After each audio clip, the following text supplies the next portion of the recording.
আসসালামু আলাইকুম, বিসমিল্লাহির রহমানির রহিম। আজকে আমি দুদিন পর আবার রান্না করব। তা আজকে আমি কী কী রান্না করব সেগুলো আপনাদের আগে দেখাই। এখানে ছিল মূলা শাক, কুচি করে রাখছি ধুয়ে। এই মূলা শাক দিয়ে এই ছোটো চিংড়ি মাছ দিয়ে ভাজি করব। এখানে ছেলের জন্য পালং শাক রান্না করব, আর এইখানে মুরগি রান্না করব। এখানে মুরগি, তো এগুলো আজকে আমি রান্না করব। তো সবাই আমার সাথে থাকেন। এখানে আমি পালং শাকটা রান্না করার জন্য পেঁয়াজ, রসুন, কাঁচামরিচ আর লবণ দিয়ে দিচ্ছি।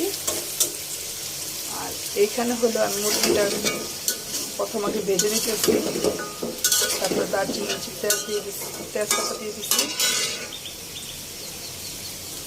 তো এখানে আমি দিয়ে দিচ্ছি টক দই, তারপর কাঁচামরিচ, পেঁয়াজ, টমেটো, দারচিনি, এলাচ, আর হলো দিয়ে দিলাম আদা বাটা, রসুন বাটা, জিরা বাটা, আর দিয়ে দিতে হলো লবণ, ধনিয়ার গুঁড়া। তো আজকে আমি একটু সাদা করে রান্না করতেছি টক দই দিয়ে ছেলের জন্য। এখন বসাই দিচ্ছি মূলা শাকটা রান্না করবো। এর জন্য পেঁয়াজ, রসুন, কাঁচামরিচ আর এই যে ছোটো চিংড়ি মাছ দিয়ে দিচ্ছি। এখন এটার মধ্যে দিয়ে দেবো হলুদের গুঁড়া, মরিচের গুঁড়া, ধনিয়ার গুঁড়া। তো এখানে আমি হলুদের গুঁড়া, মরিচের গুঁড়া, ধনিয়ার গুঁড়া, লবণ দিয়ে দিচ্ছি। একটু ভাজা ভাজা হইলে শাকটা দিয়ে দেবো।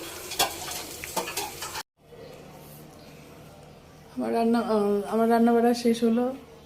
এখন আমরা দুপুরে লাঞ্চ করব। তো এই লাঞ্চের জন্য যা যা আজকে আমি রান্না করলাম, এখানে হলো সাদা ভাত, এখানে সেই সাদা করে মুরগি রান্না করছি টক দই দিয়ে, এটা হয়েছে পোয়া মাছ বোনা, আর এখানে হচ্ছে মূলা শাক ভাজি, আর এটা পালং শাক ভাজি, আর এখানে আছে শসা লেবু। তো আজকে আমাদের লাঞ্চ এটাই হবে।